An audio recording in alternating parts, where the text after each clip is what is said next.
Fashionista Yogi, where we will be having conversations surrounding wellness and inspiration for creatives. I'm your host, Susan Higgins. I hope you all are doing so well as you're listening to this episode. I'm so excited to share this first interview with you. I will be interviewing my good girlfriend, Brandi Russell Wallace. She is the owner of Sacred Heart Co., which is an apparel company focused on apparel for Black sororities. Brandi is based here in Dallas, Texas. She is a mother and a wife and also has a corporate fashion job in addition to her successful business. We will be discussing her story, starting with the early years of what inspired her path, and we will end up in the present day discussing how does she balance it all, because honey, Miss Thing has a lot going on. You hear me? Keep in mind that this interview was recorded prior to the pandemic. So we won't be covering what is going on with her life, like during Corona and during staying at home and all that.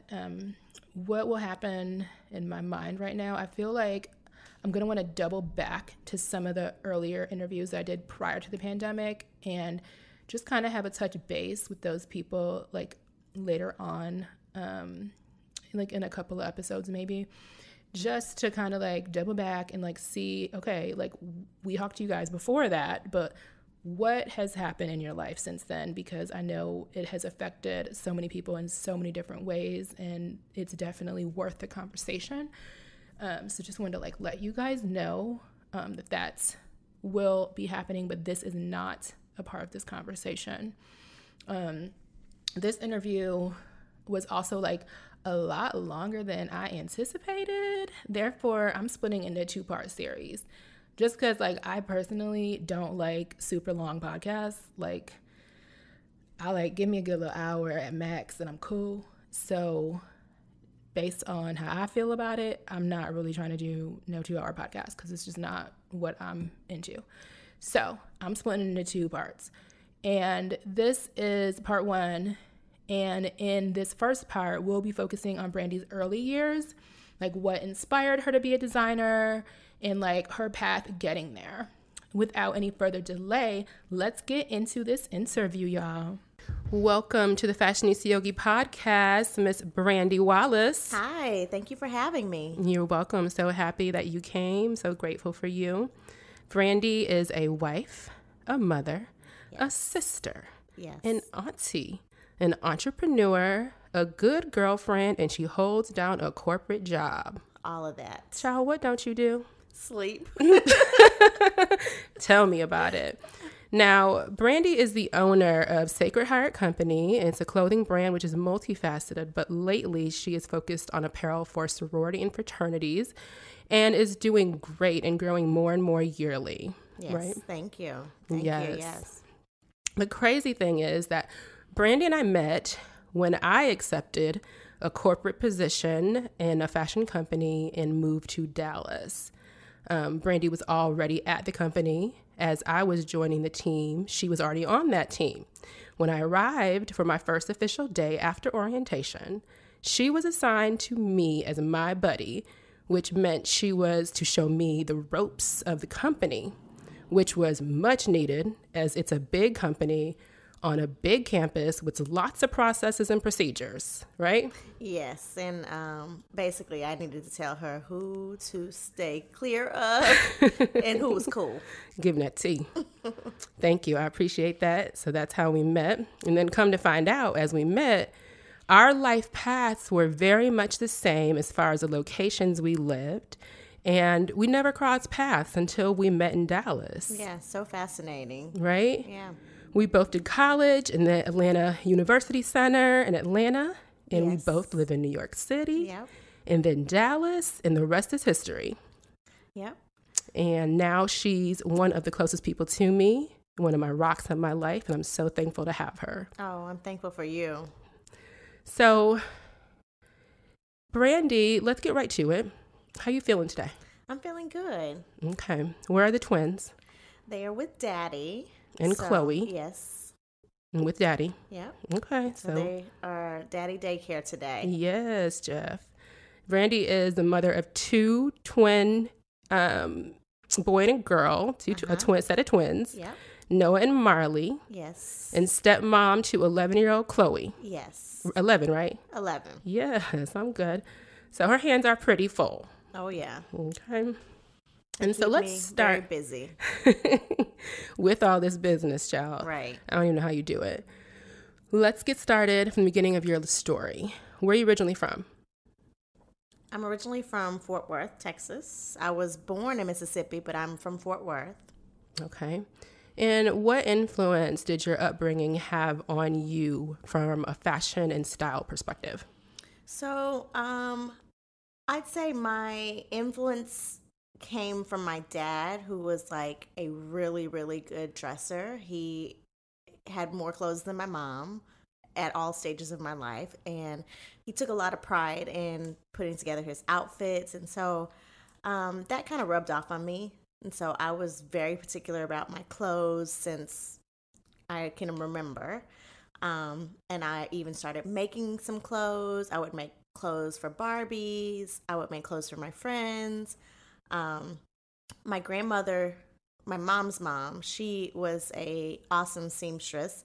And so we inherited her sewing machine, which was a Singer and really nice vintage sewing machine. And so we inherited that. And I actually learned how to sew on that sewing machine. Wow. Yeah. That's awesome. So outside of your father, who were your fashion icons growing up? Growing up, I'd have to say my fashion icons would have been Whitney Houston. I can remember, what she wore to the Super Bowl when she was singing. I can remember, the dresses that she would wear on stage. So I remember her. I remember Aaliyah was really, really kind of a fashion icon for me in high school. I really loved that whole baggy pants look. Yes. So I love that. Clueless was a really big fashion influence for me in high school because I started doing this whole preppy thing, mini skirts and like plaid. So I remember that. Also a little bit of Mary J because there was a little bit of a tomboy influence that I had in like middle school. Yes. So I've kind of done a lot of different looks. Yes. The 90s were lit. The 90s we were so all over the map. lit. Yeah. I got pictures. I look back at myself. I'm in polo shirts and gold chains. And Kohans and Jabots. Yeah. I love it. And so what was your vision for your life as you were growing up? What did you want to be when you grew up at that moment?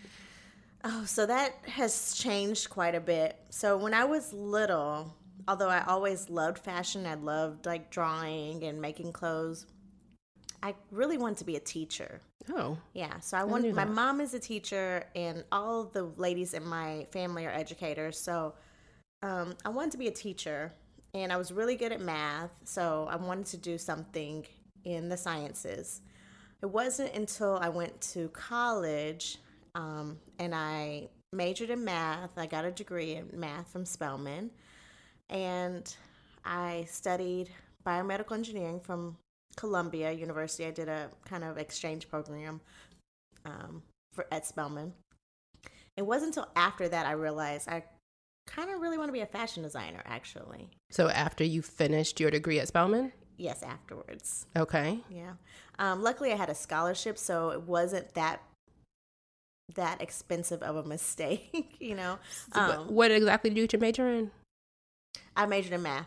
You majored in math. Mm-hmm. Okay. So I have a degree in mathematics, which I wouldn't change for the world because Spelman was an awesome experience. It was a wonderful school. It was somewhere that I had on my list of things to do. I wanted to go to Spelman since I was in 6th grade.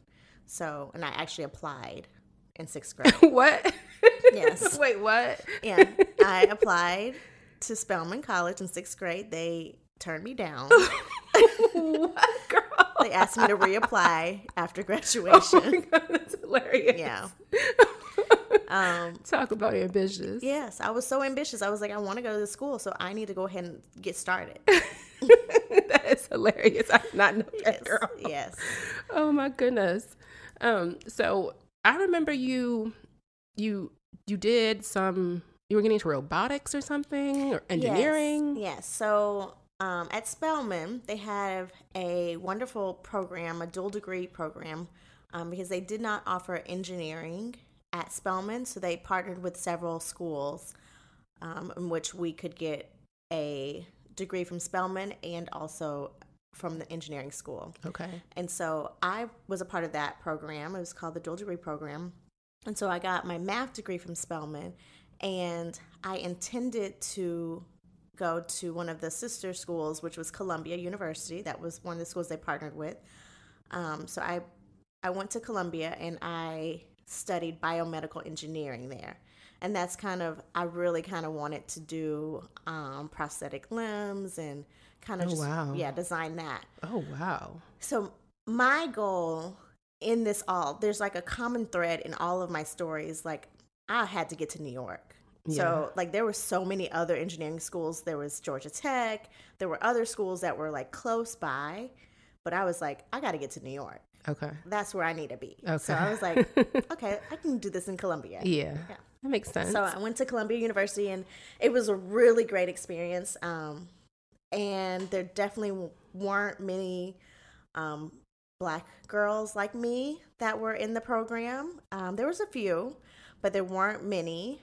And I worked in a lab, and I just remember like going to work in that lab and doing some research and just feeling like so small, like just feeling like I was such a small part of a smaller part of a smaller part of something that I was never even going to get any recognition or notoriety for. Mm-hmm. So it made me just kind of reevaluate, like, do I really want to do this? And so I did not finish my engineering degree at Columbia. I went back to Spelman. Okay. And since I was doing the dual degree program, I already had finished all my coursework at Spelman. Okay. So basically I had finished it in 3 years. So I was kind of like okay to kind of chill. Oh. Yeah. I was okay to chill for that last senior year. Good for you. Yeah, it was actually kind of bomb. You in Atlanta living it up, child. Lit, girl. Talk about lit. ATL shouted. Yes. With no classes. With no classes? Basically, like 1 or 2 classes. And they were like, not very important ones. Oh, you was one of them streets. Oh, yes. Yes, I love it. Heavy. Yes. So you also pledged into a sorority during those years of college. What sorority did you pledge? I pledged Delta Sigma Theta Sorority Incorporated. Okay. I pledged at Spelman College in the Eta Kappa chapter, spring 2002. So that was honestly one of the best things about me going to Spelman, is being able to join the sorority with my Spelman sisters. So it's like a sorority within a sorority. So it's a really special organization, a special chapter. And there's just this deep, deep love for Delta. When you become a member of a sorority, there's just like such a deep love that you are prideful and grateful. And it just taught me so much. It taught me how to be who I am today. Awesome. What made you decide to pledge into that particular sorority? Well, I decided that I wanted to be a member of Delta Sigma Theta Sorority Incorporated because I loved what it stood for. I loved seeing those women on campus. I had seen Deltas my whole life, my aunt and my cousins, and I had seen what they were doing for the community. And I had seen just what kind of like distinguished, like bomb women that were Deltas. And I just knew that's what I wanted to be. Now, when you decide that you want to be a Delta, you're not necessarily guaranteed that you're going to be a Delta. So we like to say, that, many are called, but very few are chosen. And so I am grateful enough to be, chosen to be in the sorority and be a member of that special Eta Kappa chapter. Nice. And you said that being a Delta has really impacted your life gratefully. In what ways do you feel that pledging has really impacted your life? What are some major impacts for you? Major impacts, it's just, it really boosted my confidence. It made me just learn how to be a professional woman and how to not hold my head down. Like everywhere I go, I'm holding my head up. I am not going to let people run over me. I'm going to say what I want. I'm going to speak up. Yes, I'm going to say what I believe is right. So those are the things that it instilled in me. And I try to instill it in other people that come across my path, like my assistants or my interns. I try to kind of instill those same things, those same values, because, being a woman in a corporate or any kind of business field is it can be sometimes intimidating. Yes. So you have to not apologize. Yes. You have to hold your head up. You have to be confident. You have to speak with conviction, And so Delta taught me all of that. Yes. Coming into Delta taught me all that. It taught me how to network with people. Taught me how to, as my mom says, open your mouth up and talk, yes. girl. Yes. I love your mama. It taught me how to just, get up there and say what I want to say and go up to people that were, older than me and higher levels than me, and just be able to introduce myself, talk to them. I do that at work. I could easily go up and speak to a VP. Right. I could easily go up and speak to the CEO if I want. And I have something to say. Yes. And they're going to remember me. Okay.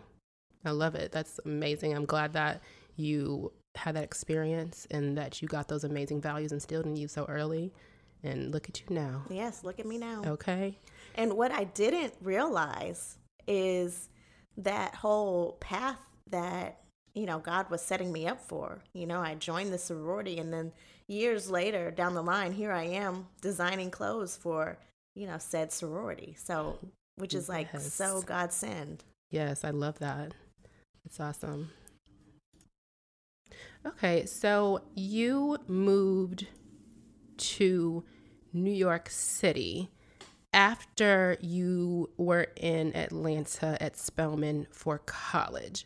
Correct. So let's talk about that transition and what happened, how that happened. Like, what's the tea on how you got to New York?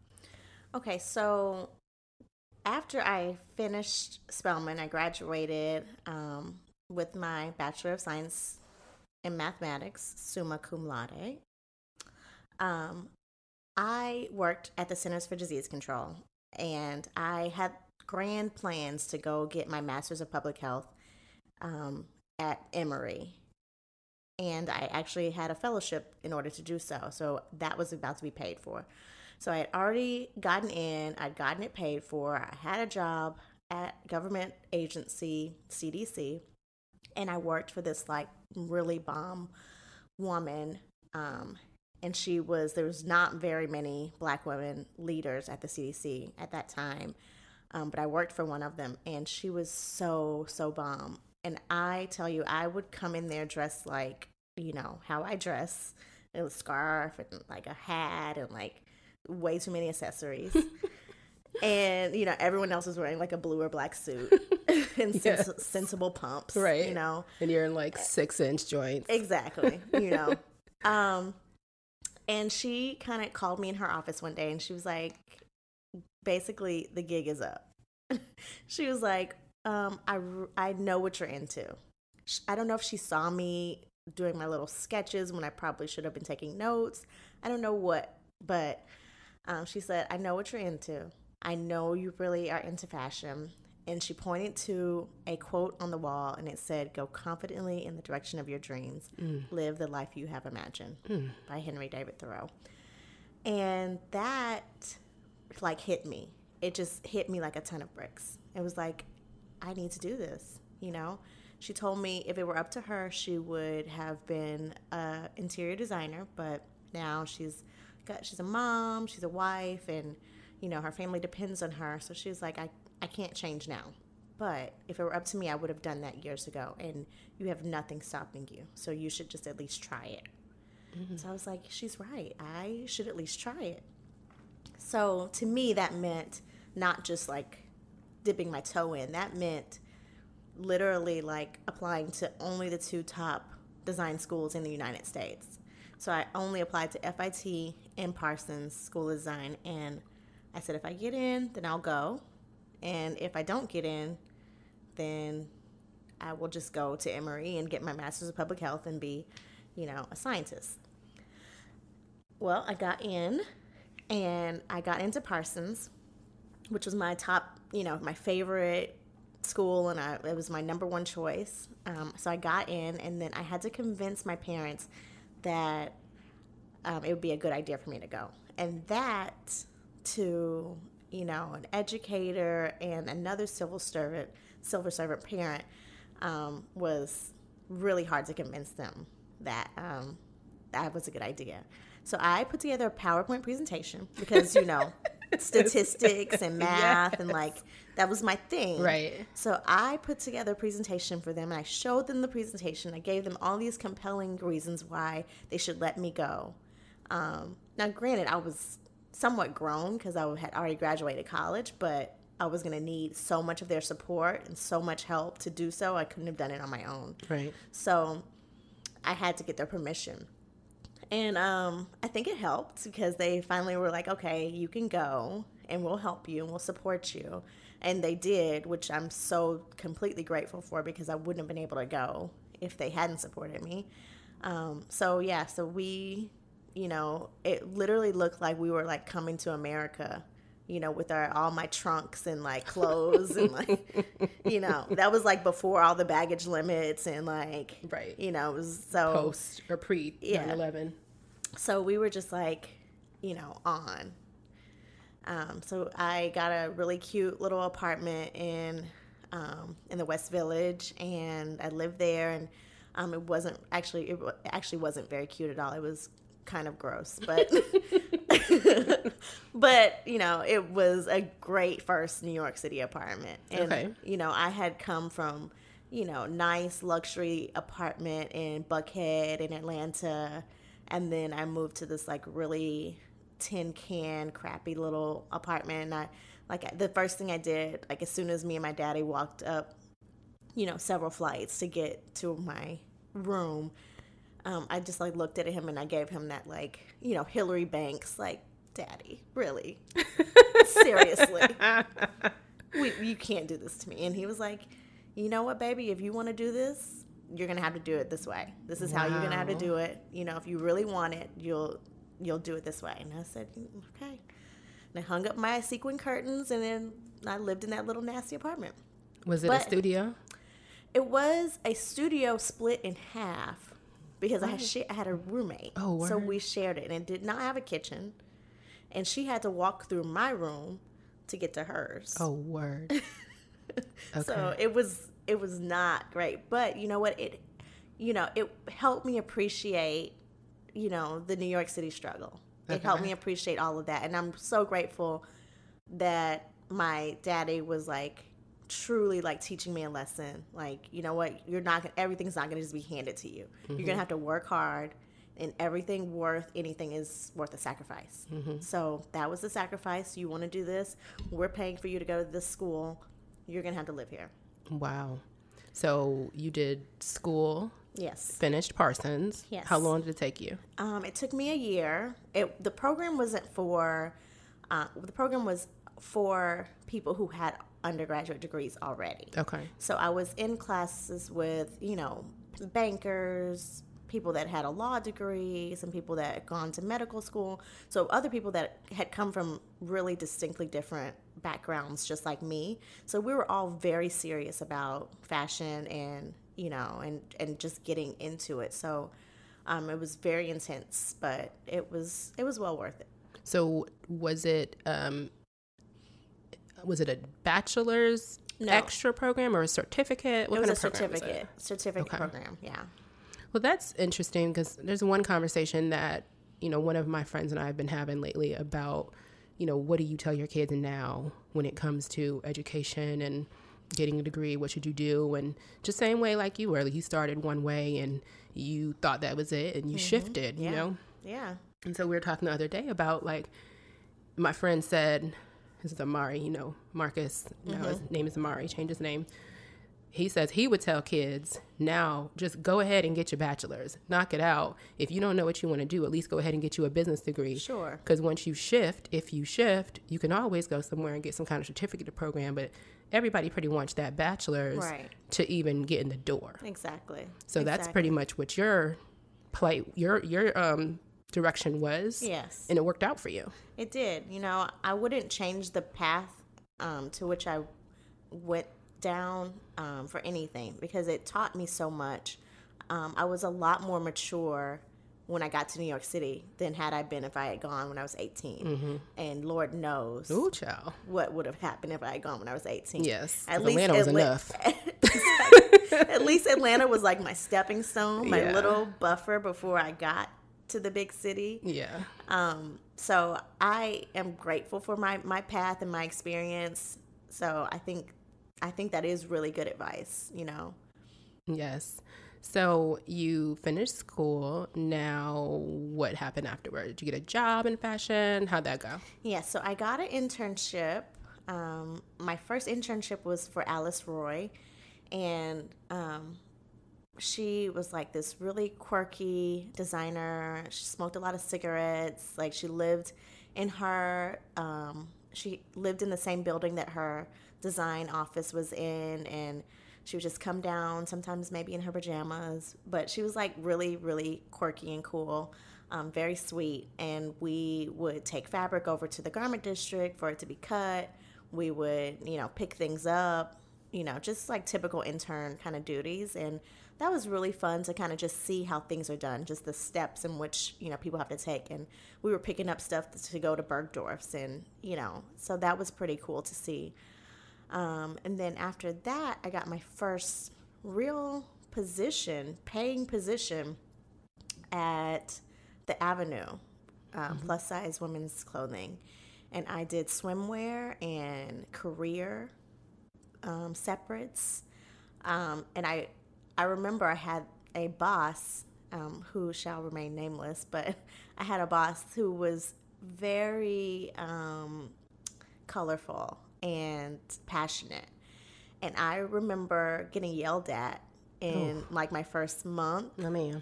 And, I called my mom. I was like crying. I called her and I was like, I don't like this. I don't like, him talking to me this way.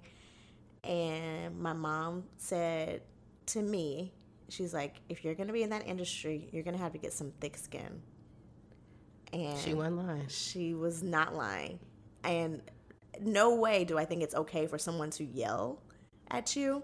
But at the same time, that taught me that I do need to get thick skin. Yes. I do need to let things just kind of roll off my back and respond how I need to respond, but not to take it and like go sit down and cry about it. Mm-hmm. So. Yes, girl. Yeah, so that was a good lesson. Okay. How long did you stay there? I stayed there for, I don't know, maybe 2 or 3 years. Okay. Maybe 4. I don't even remember. And then what? Then I got a job at one of my most favorite jobs at Rockaware. Okay. It's the Rock and the yes, built-in. That was so much fun. I met so many like people that I'm still friends with that just like, it was like a family. That was the first job that I had that, it felt like truly like a family. So that was pretty cool. I did not do design there. So I had gone from being a design assistant to a production assistant. Oh, okay. So I did production there, which, I felt like at the time, it was kind of a step back in my career because I wanted to be at Rockaware. That's where I wanted to be, but I was going to just take a position that I didn't really necessarily want to be in. But fast forward to today in my own business, guess who needs to know how to do production? Amen. Exactly. Yeah. So it was actually very perfect, and I learned so much, and I was able to really, really understand how things are produced on a large scale, how things are even produced and then transported into the country and imported. So those things are invaluable. Exactly. those kind of skills, learning like how to ship them to different department stores. Right. They have all these rules and regulations, and each one has something different. So I had to learn all that. So that was pretty cool to learn. Yeah, it's interesting. You never know how God lines things up. Exactly. You just trying to get your foot in the door. Exactly. And so you just have to kind of move with. And flow. Exactly. That's awesome. So how did you like living in NYC? I loved New York. New York was like I loved New York. It was so fulfilling. It was like, the people you would meet just like walking down the street. One time it was like my birthday, and I was walking down the street, and this like older lady, I lived across the street from maybe a retirement home. This older lady was sitting outside just like in like a patio chair, and she told me I looked cute, and I was like, oh, thank you, it's my birthday. And she was like, mine too. Oh my goodness. And her name was Ruby. Yes, and Ruby. She was like this older lady, and like I remember like her being my little friend. Really? Yeah, Miss Ruby. And I would send her stuff for her birthday. Oh. And then I don't know if she, what happened to her, if she passed away. But it's just like you have all these like little stories of people that you come into contact with that, only happens in New York. Yeah. I got proposed to at least once a day going to work. Yes. Which was fun and creepy. Yes. So that was interesting. I loved all the people that you would meet, and then like just getting prepared for like your day in the morning, because you never knew what was where that day was gonna take you. Like you could end up at happy hour and then end up at a Diddy party, and then like you're just in your work clothes. Yes. So one time I remember I was in my office at Rockaware, and it was like coming to the close of the day, and I had on like some jeans and like some little boots and cute top.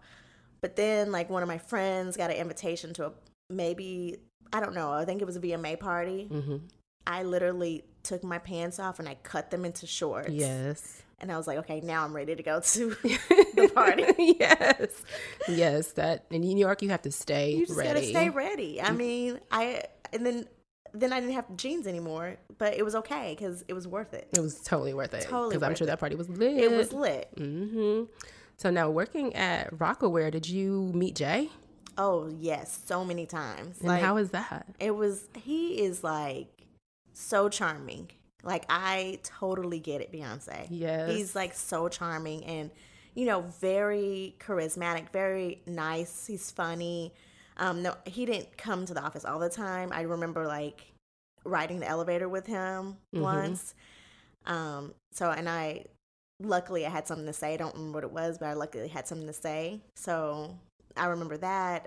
I would go to the Magic convention a couple times a year, so he would be there.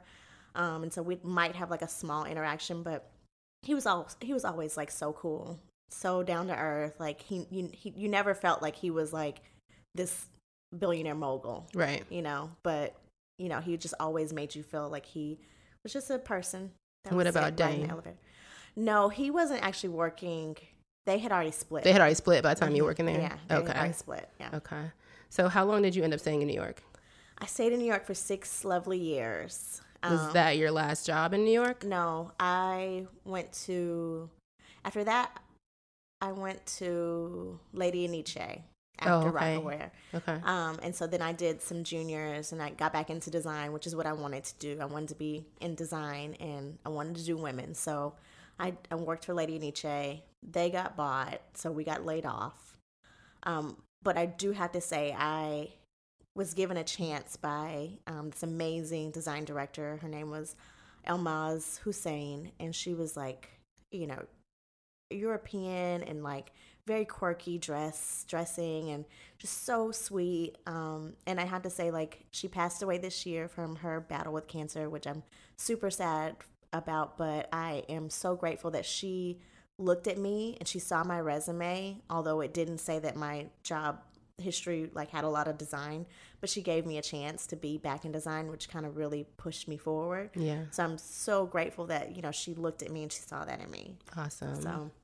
So we went to Aniche, and then we got bought out, laid off, and then I started freelancing.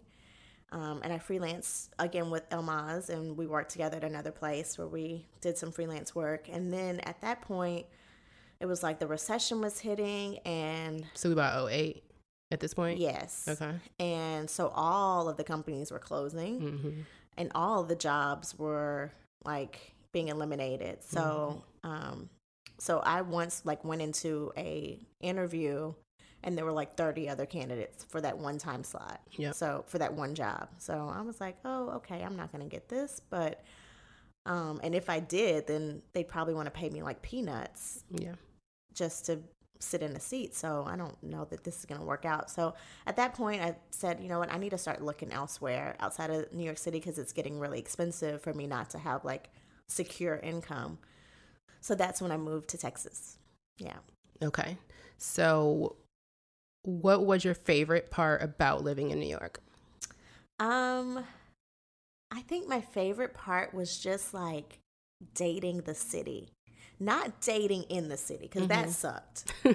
But dating New York City. Like going out, exploring. I would go out and like find a whole Saturday and I'd go thrift shopping and I'd go have lunch by myself and I'd go to a park. Like it was like so much fun just to be in and about around the city. Yeah. The cold I hated, but I figured out that as long as I felt cute enough, then I can get through the cold. Yeah.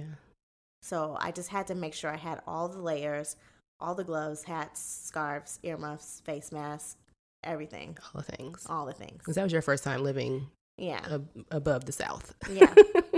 Right? Yeah. So what were the worst things about living in New York and challenges that you faced? Dating in the city was awful. I had some really just not good experiences there. But also just the expensive, just being way too expensive. Yeah. To live, in a really nice way. I think that was probably the worst part for me. Because I didn't get to save any money. No. I didn't get to do anything. I mean, I did a lot of stuff, but I wasn't saving any money. It was just like every money in, money right back out. Yeah, that's definitely a hard part about living in New York. Yeah. What area did you live in mainly? I lived in Harlem, which was like so wonderful. I loved Harlem. I mean, at that time it was being gentrified. So it was like right in the middle of, right next door to me, I had some brand new condos, but right across the street there was still like the projects. Right.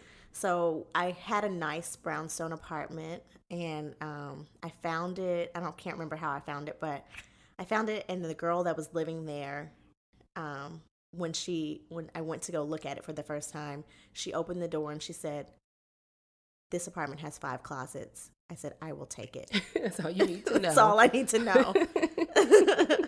Yes. So then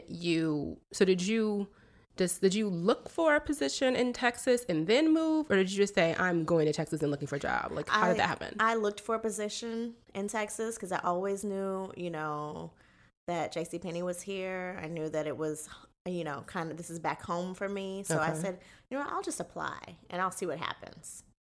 And so I was like, okay, let me just see what happens. And they actually called me back. So I was like, okay, well, maybe I can go there.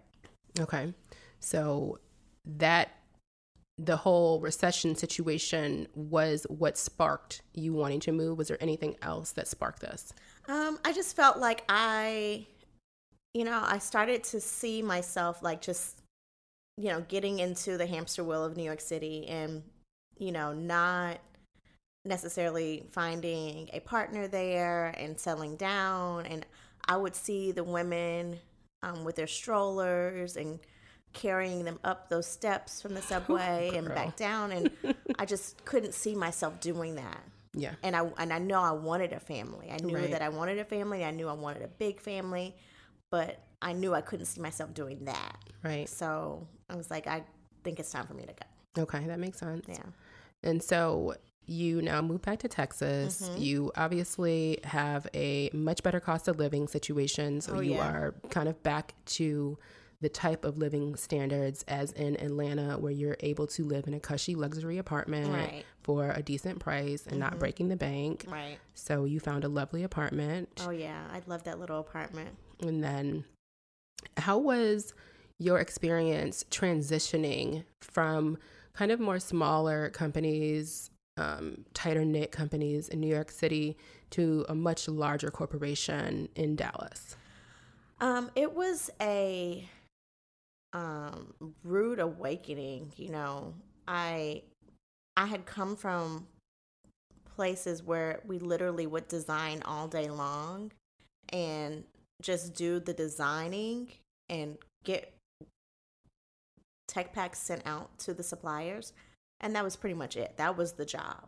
Mm-hmm. And then I came to a place where it was much more than just designing. It Right. was merchandising, it was selling, it was developing the product, getting it through production, quality assurance, Yes. like there's just so many things that, I had to be a part of. And there were so many meetings and so many different roles that had to, have a say in it, that was kind of just like shocking.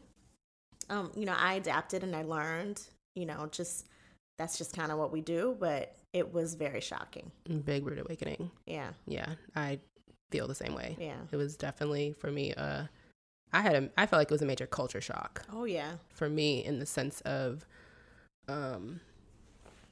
the way that people behave. Mm-hmm.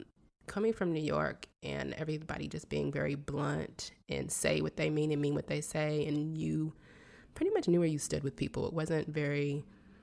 It wasn't a lot of passiveness. Mm-hmm. And coming here, I felt like it was a lot of that. Yeah. And that has been my hardest adjustment. Yeah. I feel like within all of the other stuff that you're saying, Right. all the meetings and not actually just being focused on creativity, Right. as you were in New York at most jobs, Oh, yeah. at smaller places. Yeah. So when did you start Sacred Heart, and what inspired it? So I actually started Sacred Heart my last year in New York, and I wore a really cute little dress that I had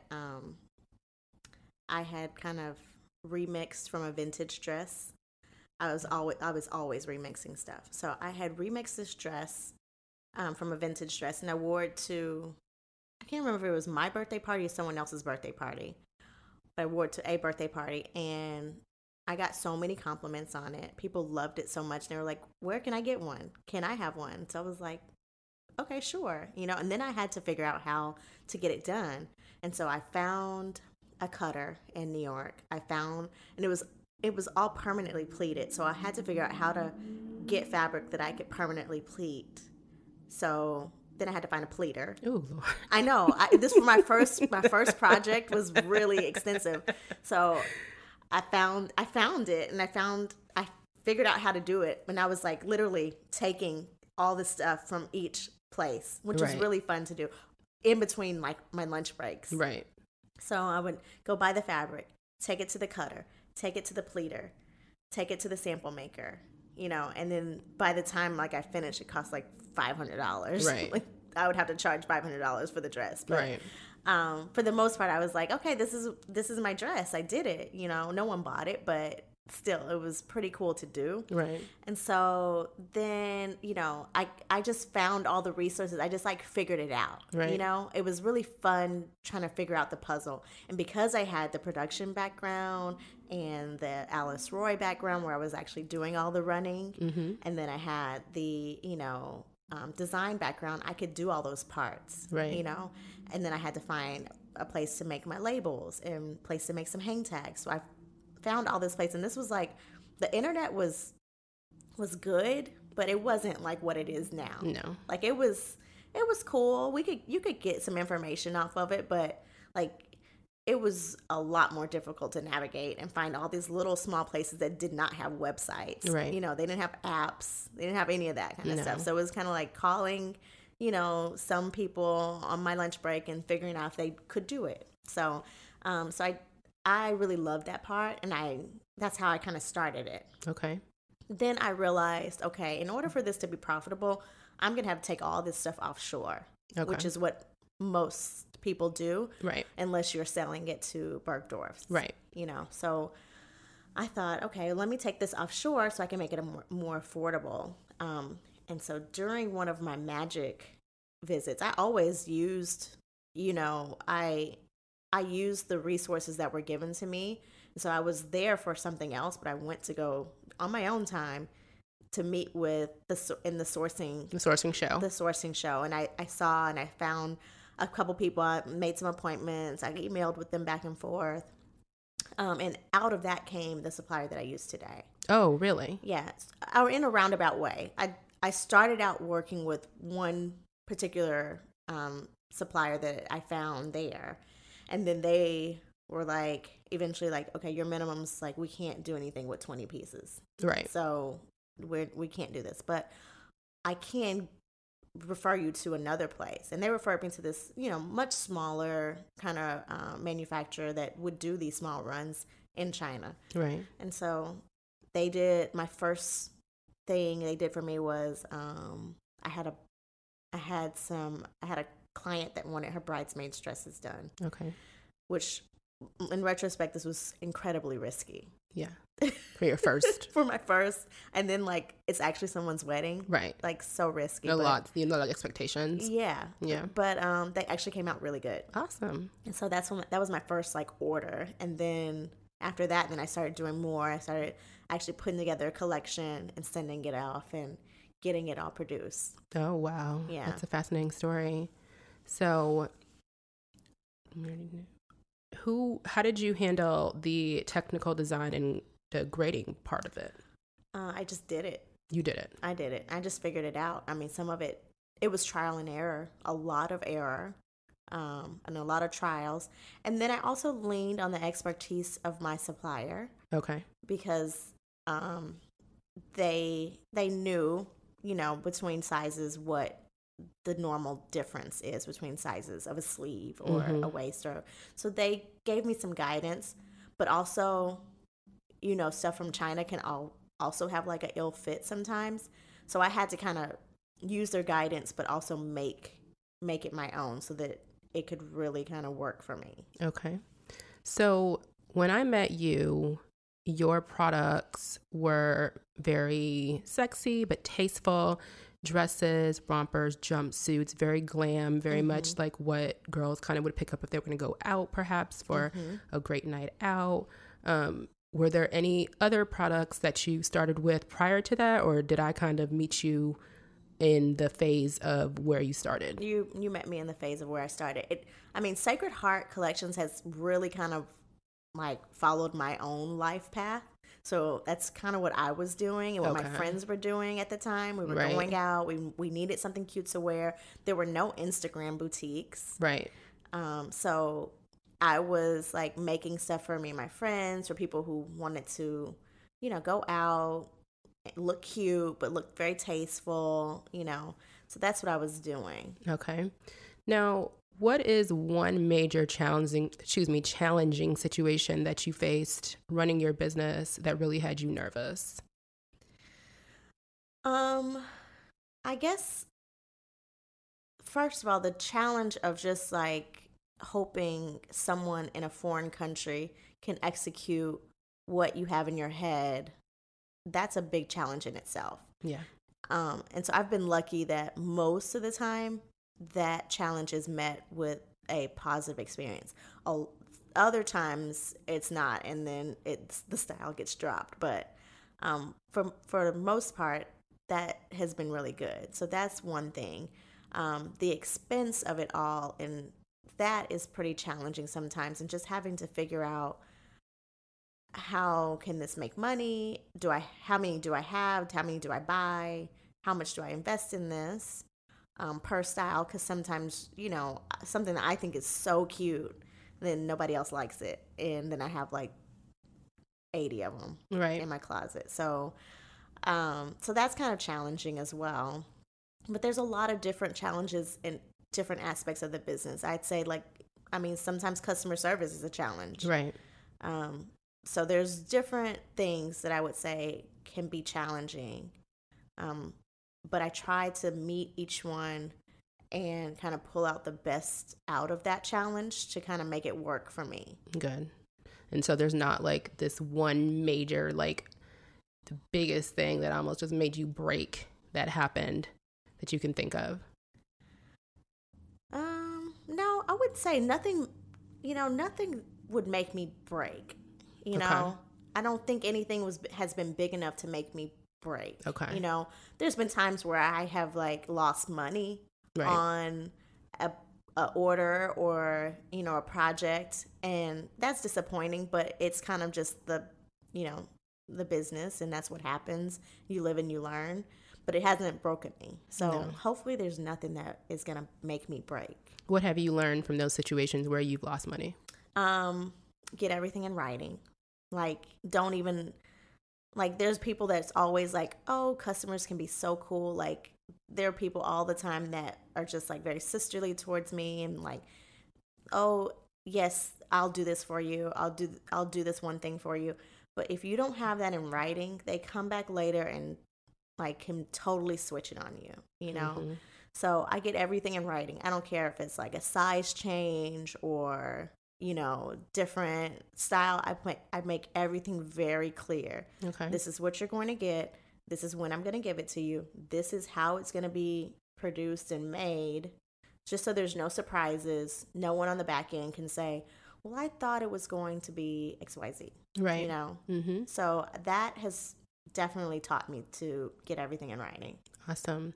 Now, you mentioned the inventory situation and that struggle. So how do you handle, or did you handle, the inventory prior to now? You do more custom orders now. What was your biggest challenge from an inventory perspective? It was just more so the investment, the huge investment I would have to make, and not knowing the sizes that would sell the most. So in that instance, I still do sit on a lot of inventory. You do. I do. You can kind of make sure that once you have enough history, you can kind of tailor your orders back to like the things that historically perform a little bit better and the sizes that perform. And even in different markets, sometimes we go do shows in different cities and different sizes will sell in different cities. Okay. So I have to keep really good records of what I took, what I sold, and even like down to how many pieces, what sizes, all that. So very analytical. Yeah. So that's the most important thing about inventory, is like being able to analyze it afterwards so that you can make the best decisions going forward. Okay. Now, what has been your biggest challenge from a production standpoint? My biggest challenge from a production standpoint, fit can be a challenge sometimes. I think I've got it down now, but in the beginning, I will say, just being honest, like some of the things didn't fit as well as I would have liked them to. And I wouldn't have enough like time, up front to get a whole size run, right, and then fit that onto all different sizes of people. So I would kind of just assume that the medium would fit, mm-hmm, and then all the other sizes would fit. So I feel like that is a little bit of a tricky way to go, right, but that has probably been the biggest challenge. And it's kind of disappointing because I want to make sure that everyone loves it and it fits everyone just fine. right. So going forward, I think I've kind of fixed a lot of those issues, but I can look back at, older pictures and the people have sent me and I'm like, oh, I don't like how that fit. Right. Yeah. So how did you even deal with that at the time? Did you fit on a mannequin? Did you have any live models? What did you do? The live model was me, first of all. Okay. And then I would also fit it on the mannequin. And so I would make those changes. And sometimes, like, if I had a friend that was, sample size, then I would also fit it on her just to get a difference. Okay. But it was kind of inconsistent. Okay. And so how has your background in engineering and math helped with your fashion design career and more so your business? I know at work, since, you and I have been working together in the corporate scene for some years now, mm-hmm, when it comes to anything mathematical, we all quickly defer to you, yeah, as the math is not most creatives' best area of wisdom. So right, how has that really helped you in this business? Well, I mean, it makes me really like analytical. Like I can analyze, the trends of the inventory. I can calculate how I'm spending money, how much money I'm making, the profit margins on a particular style, how that affects shipping, importing products from overseas. So I can use my expertise to really come up with a formula to kind of really automate some of the things that I do. I have so many spreadsheets. Okay. I have a spreadsheet that, I can put the garment cost in, and it'll tell me based on all the things that I have to spend money on, how much I should be charging for that garment. Okay. There's an easy calculation, but really I need to know with my expenses, what that does for my cost and what I should be selling that for. Because there's so much that goes into each product that I can't just say, okay, double it. Right. So there's so much more. I have licenses that I have to pay for. I have, lots of shows and expenses, and we customize a lot of stuff. So there's a lot of other components that I have to kind of factor in to make sure that each product is profitable. Okay. So those kind of things are really, really helpful, if you have a math background. Okay. How has your career and experience in corporate fashion helped you in your business? Oh, it's helped me tremendously, because number one, even from the beginning when I was an intern for Alice Roy, it would help me kind of figure out the steps needed to get a garment made. And then in production, when I worked for Rockaware, that helped me learn how to produce offshore, how to import products into the United States, how to sell them to department stores. And then working at the major, retailer, it's just basically I've learned how to sell my products and how to merchandise my line together, how to work with difficult people. Sometimes I have to just, I have difficult clients that I have to work with, and that's a skill. That's a skill that you have to have. And so I've just used everything that I've learned, and I tailor it to Sacred Heart Collections to make it useful for myself. All right, Brandi. So at what point did your business shift and you start focusing on bridal? That happened around 2011. Okay. My best friend got married, and she wanted me to design her bridesmaids' dresses. And so I, of course, did it. And after that, we got so many compliments on those dresses that I decided to sell them to other people. Oh, so, great. Yeah, that just became a whole thing. So I started doing that, which was really fun. I did not do any bride's dresses, though. I didn't do any wedding gowns. I thought that was just too much of a commitment, and, just too much could go wrong. Right. So I didn't feel comfortable doing that. But I did the bridesmaid dresses, and, people were very happy with those. So I did those for my best friend's wedding. I did it for my cousin's wedding.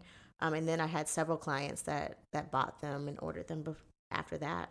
Yeah, one thing I remember when I met you and you were doing the bridal was that you did some jumpsuits for some of the bridesmaids. Yeah.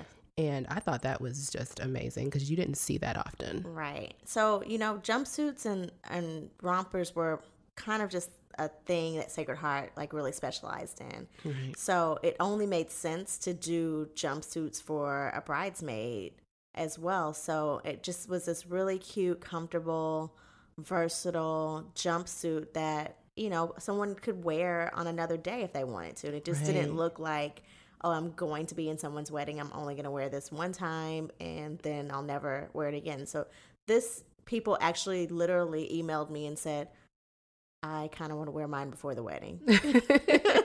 Can you get me mine soon, honey? Hurry up. Rush it. Exactly. Yes. And so then you had an opportunity to go to the White House during the Obama years. Yes. Can you please tell us about that experience and how did it happen? Oh, my goodness. So the White House, oh, my goodness. So we were invited. Actually, who is we, honey? Actually, I was invited, and I brought my husband along. At the time, he was my boyfriend, but of course, he was going to be my date. So I was invited to Michelle Obama's inaugural showcase of design, just a celebration which she celebrated American designers, which was like had never been done before. No one's ever done that. So that was like just an amazing, number one, thing to be invited to. And so that happened because one of my lovely Spelman sisters, again, these connections that I made when I was at Spelman are just like invaluable. I would never change, going there for the world. So one of my Spelman sisters, she was Michelle Obama's executive, like, assistant. That's probably not even the right word, but she was really high up there. But she was like right next to Michelle. Okay. So she did everything with and for Michelle. She went on vacation with Michelle. Okay. And, wow. Yeah. So she did everything. So she was always with them. And so she knew about this thing. And she said, I have to invite my Spelman sister. I have to get her here. So grateful that I even like was a thought in her mind. But I was. And so she allowed us to get an invitation to come. And at that point, I was like, oh my God, I have to design a dress. I have to design a dress. I have to like get some really cute clothes. It was a cocktail party, so it didn't have to be like a formal gown, but I needed it to be Sacred Heart because everyone was going to be there. And so I designed a dress, really cute dress, had a, big bow around the neck. It was cream colored, kind of fit and flare, cinched in at the waist, had some pockets below the knee, and really cute dress. I love that dress. I called it the Michelle dress. Yes. So that was so fun to wear. And I had tweeted out a picture of me in the dress as, me and Jeff were getting ready to go. And at some point during the cocktail party, we all got the opportunity to shake Michelle Obama's hand. So we all lined up to shake her hand. And she was standing right next to my friend, Kristen, and Michelle Obama said, I love your Michelle dress. Yes! I almost died right then and there. I was like, oh my God. Yes. I can't believe this is happening. Oh my God, that's so exciting. I did end up sending her a Michelle dress. She didn't wear it. Or maybe she did. I don't know. Okay. Maybe she did. Hopefully she did. I literally was like, maybe, I don't even care if she like takes out the trash in this dress, but at least let me just send it to her. Try. So I sent her one, but nonetheless, that was like so wonderful. The actual cocktail party itself, super high security to get into, obviously. We had to go through first of all, we had to send like our passport numbers and like our social security numbers beforehand. For them to do background checks. And then once we got there, we had to go through like metal detectors and like pat down searches and all that kind of stuff. And then once we got inside, it was so beautiful. Really? It was just so beautiful. It was like opulent, very classic. All the oil paintings of the previous first ladies and the previous presidents. It was just like, oh my God, I can't believe I'm here. Oh my goodness. In this house, with so much history. The carpet was like plush and just beautiful. As we walked in, there were these two beautiful Black women playing the violin, and the music just sounded so like sweet and serene. And the hallways had mannequins lined with all of the First Lady's dresses. Oh, wow. So all the dresses that Michelle had worn to, correspondence dinners and state dinners, wherever. All her beautiful dresses. So that was like amazing to look at. And then they had these place cards with my name. Oh, yes. On it. So that was pretty cool to see. And I, like, immediately, we had gone through so much to get in. I had to go to the bathroom. That's the first thing I had to do. It was like, I've got to go use the bathroom. I've got to pee.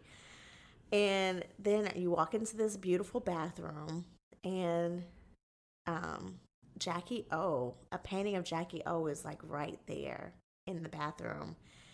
Like, in the, like, sitting room. Okay. Like, it's right in front of the bathroom. And then I got into, like, the stall, and I was like, I'm sitting on this toilet. Okay. I am sitting on this Ain't one. no squatting today. Ain't no squatting today. Like, all in the White House. Yes.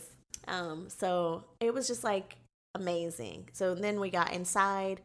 I was so nervous. I was so nervous about who was going to be there. My husband, boyfriend at the time, he was so like, just like, what a wonderful person he is, because he actually put together like a whole like document with all the designers that could potentially be there and a couple like fun facts about them. Oh my God. I know. Like, I love him. Definitely gonna marry him.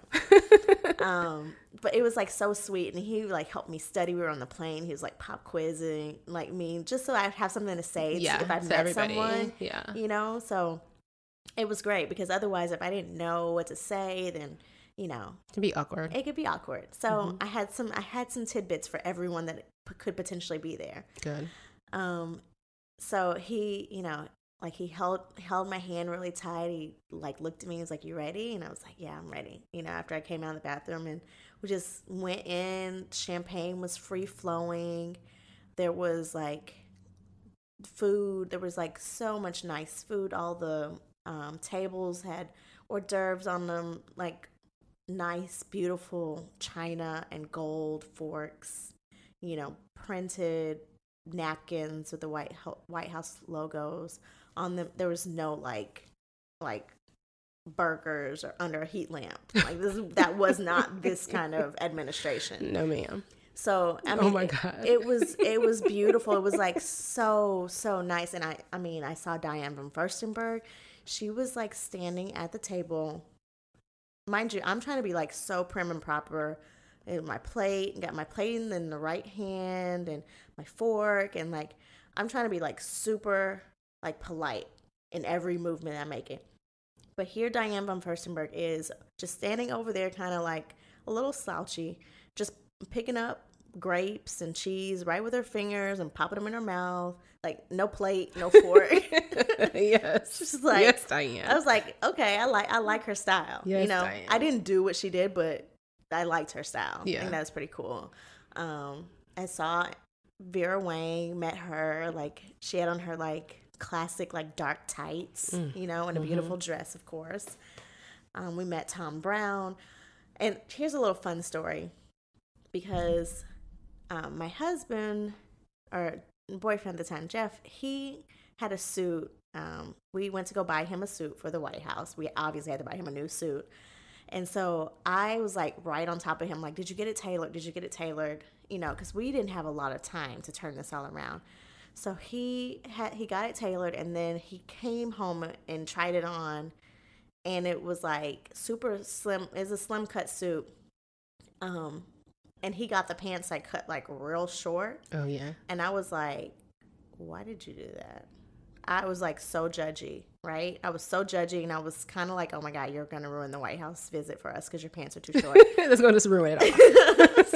It's awful. But ironically, Tom Brown, the, famous menswear designer, like literally told Jeff, cool suit, man. Yes. I was like, like shame on me for even doubting him for a second. Yeah. His swag. Exactly. So it actually was very cute and very well received. Good. So we just met like so many people, and we like talked to like all of Michelle Obama's like whole squad, like her glam squad, like all the people that do her hair and, get her face beat, all of that. And they were just like so cool and like down to earth. It was just fun being in the presence of all of those people. I will tell you, the one person who I was really disappointed with their behavior was Naomi Campbell. Oh no. I know. Naomi. I really wanted the stories to be not so true about her. Yeah. But they are They're true. real. They're real. She wasn't very polite, and she was just a little like abrasive. Oh, really? Yeah. So. Oh, that's disappointing. Yeah, it's disappointing because she's so pretty. Yeah. You want people to be pretty on the inside too. Yeah. But for the most part, like everyone we met was like super nice. I mean, it was a very small group of people. But what I loved the most was Michelle Obama gave a speech, and she talked about the importance of the little designers and the importance of our industry. And she said that, we we are really an important part of the economy. And she talked about that, and she talked about how much this administration actually really cares about our success, and just the inclusivity of designers and giving everybody an opportunity, which I really love, because, you know, people don't say that, but it comes from a really good place when she said, you know, you need to be able to reach back to people who don't look like you, or people who might not know that this is even an option. Right. You know, so I thought that was a really wonderful message to send to all the people that were there. Right. You know, my favorite person that I met, aside from Michelle Obama, was Tracy Reese, because she's my favorite designer. Yes. So I had, you know, Tracy Reese, I've been knowing like all about her since, I don't know, I can even remember. But so I had a big download of little fun facts to say to her. And so as I passed her, we were passing each other in like a little walkway, and like I got a little nervous. I stopped, you know, and I kind of like grabbed her arm, not very tight, but kind of grabbed her arm. And I said something to her. I can't really remember exactly what I said, but I said something about like the high school she went to, something really random. Right. And she looked at me and she was kind of like, how you know that, you know? And she was like, email me. And she gave me her email address. Yes. And so, of course, I did. I was like, oh, my God. You know, I was like silently screaming on the inside. You know, my husband was like right there, like, you know, cheering me on in my ear, you know. So that was really a really, really cool moment. Dope. I'd like to thank you for listening to this first part of my interview with Brandi. Please tune in for the second part to drop in 2 weeks. I hope you enjoyed this first part and got a lot of value from it. In the next episode, we will get much deeper into Brandi's business, literally. We're going to get all up in homegirl's business, all up in her personal business on the next episode. We'll discuss marriage, motherhood, postpartum depression, grief, and so much more. We surely will talk about her business more as well, as she has a lot going on presently. If you want to check her out, you can find her at Sacred Heart Co. on Instagram, and her website is sacredheartcollections.com. I invite you to subscribe to the show, and please spread the word to anyone that you may know who might be interested in the subject matter. I also invite you to head over to runwaytoreiki.com and join the email list to stay up to date on all things Runway to Reiki, including future shows, guests, events, giveaways, and collaborations. Please follow at Runway to Reiki Podcast on Instagram and Runway to Reiki Podcast on Facebook as well. And for those of you who may be interested in starting to practice yoga, please feel free to contact me through the contact form at fashionistayogi.com. I'm currently offering virtual private sessions, mainly focusing on teaching modified yoga to people who also have rheumatoid arthritis like myself, but I'm also teaching virtual modified yoga to beginners as well. I'm currently not offering a virtual weekly class that's open to all. I'm only teaching private lessons, which people can split the cost if you'd like to take private lessons with a small group or create your own class. I'm considering creating some weekly classes that are open to all. I'd love your feedback if you want to hit me up on the contact form and let me know if that's something you're interested in. I'm also working on launching a membership site focused on teaching people yoga that have rheumatoid arthritis and other injuries. I'm currently conducting interviews over Zoom to get potential user feedback so that when I launch the membership site, it's what the users truly want and need. And if you may be interested or know anyone that may be interested, would you please contact me on my contact form at fashionistayogi.com. That'd look super helpful. Also, if you're interested in seeing any Fashionista Yogi merchandise, you can go on the Fashionista Yogi website. I totally appreciate your support. Please also be sure to follow at Fashionista Yogi on Instagram if you are interested in keeping up with my yoga teaching journey. And also Facebook, same name, Fashionista Yogi, as well as, go on fashionistayogi.com to sign up for my email list to stay up to date on what's going on in my yoga business if that's something you're interested in. Lastly, I do offer product consulting services, mainly in apparel. If you have an idea about starting a product and have no idea where to start, I love helping people bring their visions to life. I can work with you on getting your vision executed, or we can schedule a Pick My Brain call where you can pay a small fee to have call time with me to ask me all of the questions you may have about starting a product line, whether it's a clothing line or some other product, where you could use answers from a designer who's worked with many factories for many years useful. Please send me a message on the contact form at runwaytoreiki.com for further inquiries about fashion design consulting services. Thank you again for tuning in to the first ever Runway to Reiki podcast. Thank you for supporting this new adventure, and I hope you find value in the future show. Blessings to you all.